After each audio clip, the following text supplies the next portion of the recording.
Trump administration is approaching its first 100-day mark with a full court press on the issue of illegal immigration, and they really don't want you to miss it. This is Trump 101. They know how to play this thing absolutely perfectly.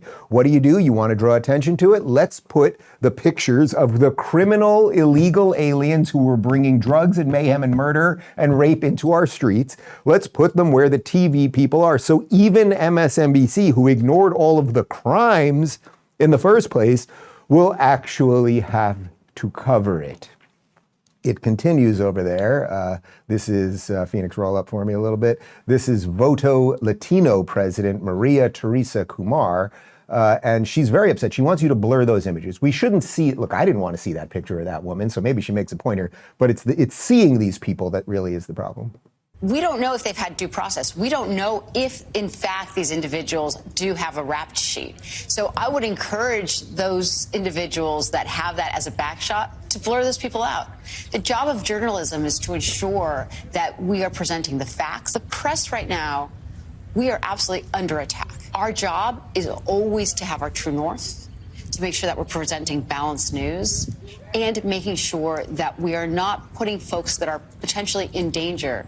And having that representation of those pictures in the background, we can't allow that to basically for us to carry the water of potentially innocent people. So I would encourage, I recognize live shots are tough, but I would encourage folks to actually make sure that those shots are blurred to the best of your abilities.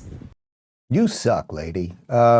You people think you have anything to do at MSNBC or any of these places, anything to do at this point with the true north and finding out what the truth is? No, you're all propagandists. There's literally no evidence. And by the way, if some evidence presents itself today, I will gladly cover it tomorrow that any of those people are innocent. There is no evidence. We checked before. If someone there is innocent, then it is worth it's worth finding out that information and them not being included in some sort of crime outside of illegal immigration that they might have done, right? Obviously. But this is interesting because, as I pointed out, they didn't care about any of the crimes that these people did. But you could also take a zillion other examples of this. Why is it that when basically a failed actor, Jussie Smollett, a couple of years ago pretended that two giant black men attacked him and with MAGA hats and a noose said, "This is Trump country," and I think they had a Subway sandwich or something. It was a whole to-do. Why is it that MSNBC ran with that? Why is it that Kamala Harris still has a tweet up talking about how this proves white supremacy in the country? And it turned out to be a complete hoax. He literally paid these two brothers, I think they turned out to be gay brothers, to do this. I don't mean brothers like brother. I mean brothers. They were both brothers with each other, same parents. But they ran with that. But somehow, murderer, show me that lady one more time. We should really be concerned with that lady. That lady is the poster child of the people we should be concerned with. She was distributing fentanyl on the streets, looks a little constipated. She is now the hero of the left. It continues with Jake Tapper.